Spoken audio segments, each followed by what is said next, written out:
est-ce qu'on serait pas bien sérieux ici? Regardez-moi ce nouveau studio les frères. Franchement regardez-moi cette belle pierre là. Franchement ce beau mur en pierre, qu'est-ce qu'il est beau. Ces petites LED, petites plantes, nouveau fauteuil, des lumières que vous ne voyez pas, nouveau micro. Eh les gars, y a pas à dire là. La qualité elle est là. Plus sérieusement les potes, j'espère que vous allez bien. Moi ça va tranquille. On se retrouve pour une vidéo logique, hein, vous allez cliquer dessus. Thread d'horreur. On va raconter des histoires, vous connaissez la chanson au bout d'un moment je pense. N'hésitez pas à aller voir mes anciennes vidéos et les futures vidéos si tu regardes ça plus tard qu'une vidéo. T'as capté.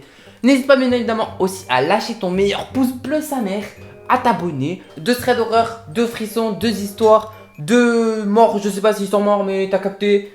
Let's fucking go les potes, let's go. Et là je suis sur chaud, je sais pas si c'est le studio qui fait ça mais je suis sur chaud là.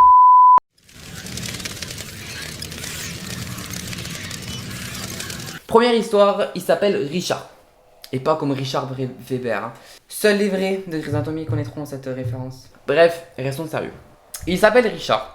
Il est chauffeur de camion qui transporte des marchandises d'un bout à l'autre du pays. Son père était camionneur quand il était jeune. Il lui a toujours dit que c'était un bon travail et que malgré que ce soit compliqué, derrière il y avait un bon salaire. Il a voulu donc essayer et a lancé sa carrière. Tout se passait bien jusqu'à une certaine nuit d'hiver. Il était environ 2 h du matin. Il conduit sur l'autoroute, presque vide, avec parfois une voiture ou deux qui passent. Et vient alors un moment où il aperçoit quelque chose. Mais ce n'est pas une voiture. Cela ressemble à une créature. En train de courir à travers les arbres des bois à droite de la route. Étant extrêmement fatigué après avoir beaucoup conduit ces derniers jours, il est vrai que Richard ne fait pas forcément attention à ce détail et continue de rester concentré sur la route. Ce qui est bien d'ailleurs, sécurité routière. 1 heure plus tard, vers 3 h du matin, il n'y a plus aucune voiture. Aucune. Juste lui avec son camion. C'est alors qu'il revoit la même chose que tout à l'heure, une sorte de créature. Toujours en train de courir à travers les arbres. C'est là que Richard commence à se demander si c'est réel ou est-ce que ça ne serait pas dans sa tête à cause de la fatigue. Quand tout à coup, sa réflexion est interrompue par un bruit important. Pas un petit grincement, un gros bruit. Comme si quelque chose avait cogné son camion. Il regarde dans ses rétroviseurs, meilleur réflexe d'ailleurs, et voit quelque chose dépasser de l'arrière de son camion. Mais vu qu'il fait nuit, c'est dur à distinguer qu'est-ce que c'est. Inquiet, il décide de s'arrêter à la prochaine aire de repos. Arrivé, à peine éclairé par 2 pauvres lampadaires, il descend de son camion pour vérifier si tout va bien.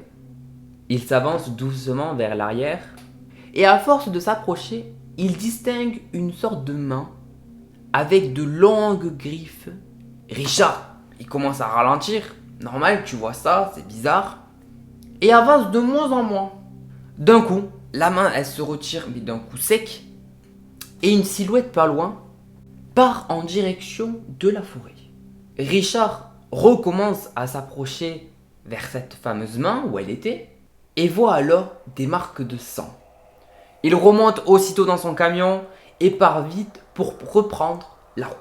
Voilà 1 heure qui vient de s'écouler et Richard ne comprend toujours pas qu'est-ce qu'il s'est passé parce que c'est pas un truc qui est anodin quand même. Perdu dans ses pensées, il est alors moins attentif à la route et voit au dernier moment la même silhouette en plein milieu de l'autoroute. Il appuie fortement sur le frein, mais c'est déjà trop tard. Mais ce qui est étonnant, c'est qu'il n'a vu aucune projection de sang. Nulle part, même pas sous le pare-brise. Aucun cri, rien. Arrêté en plein milieu de l'autoroute, il descend tout de même de son camion et se dirige à l'avant pour voir ce qu'il a heurté. Il n'y a rien devant son camion, rien du tout.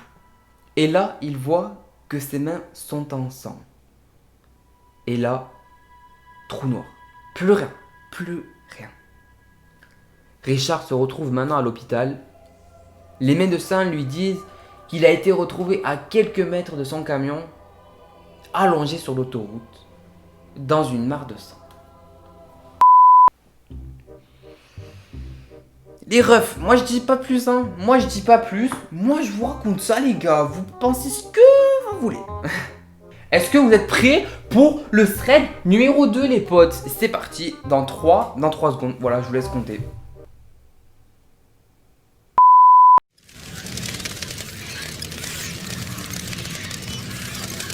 Fraîchement diplômé de médecine, Louis a connu différents services à l'hôpital jusqu'à se retrouver aux urgences. La plupart des nuits se déroulent sans incident, juste des migraines, des rhumes, des crayons de couleur perdus dans le nez, des choses comme ça. De temps en temps, environ une fois par semaine, quelqu'un vient en courant d'un incendie ou d'un accident de voiture à proximité et donc venu chercher de l'aide. Ça arrivait quand même rarement, mais bon, voilà.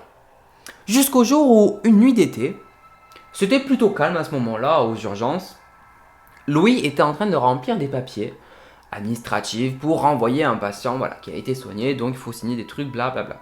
Il croise une femme qui est plutôt étrange, qui, elle le regarde déjà fixement. Et elle a l'air de venir probablement d'un accident de voiture. Voilà, ça arrive quelques fois par semaine, bon. Ah, franchement, c'est devenu un petit peu une habitude. Ses cheveux, ils ont l'air sauvages et mouillés de sang par contre. Il y a du sang qui coule de sa tête et qui tache sa robe avec son sang, son propre sang. Personne d'autre dans la pièce la regarde.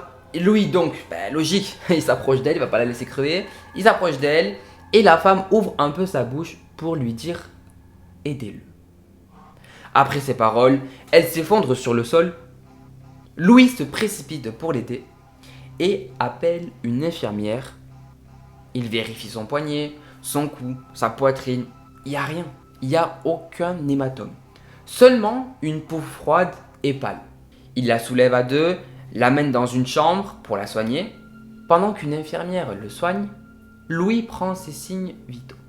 Ils sont tous normaux. Il prend son stéthoscope, mais n'entend rien. Elle ne respire pas, mais pourtant elle est en vie. Tout l'équipement de l'hôpital montre qu'elle va parfaitement bien. Donc il soigne seulement une petite plaie qu'elle a au front, mais vraiment rien de grave. Par la suite, Louis a demandé à l'infirmière de rester avec elle, pendant qu'il allait encore remplir ses fameux papiers, ses fameux formulaires. Quelques minutes plus tard, il ressent des douleurs très étranges. Ses mains, elles tremblent, mais son service n'est pas fini. Donc il se force à revenir dans la chambre de cette femme, et là, stupeur, il n'y a plus personne. La femme, l'infirmière, personne n'est là. Il sort de la chambre, normal, il comprend pas, croise la fameuse infirmière. À ce moment-là, elle était avec un autre patient. Donc Louis lui pose plusieurs questions, il comprend pas. Et c'est là qu'elle lui répond qu'elle n'a jamais eu cette femme aux urgences. Frère, elle sort d'où? Elle sort d'où la go là? Elle sort d'où gros? Elle sort d'où? Voilà mes petits refs, j'espère que vous avez kiffé la vidéo, n'hésitez pas à vous abonner, à vous mettre un like, à vous mettre un like, ouah, je suis fatigué gros. N'hésitez pas à vous abonner, à mettre un pouce bleu, à commenter et bien évidemment à partager cette vidéo. Je compte sur vous les potes, je vous fais des gros bisous. J'espère que vous n'avez pas trop rêvé de mon magnifique décor parce que franchement, on va se le dire, hein, il est magnifique.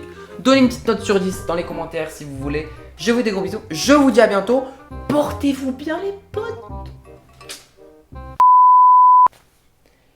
Elle est bonne sa mère. Elle twerk sur la piste.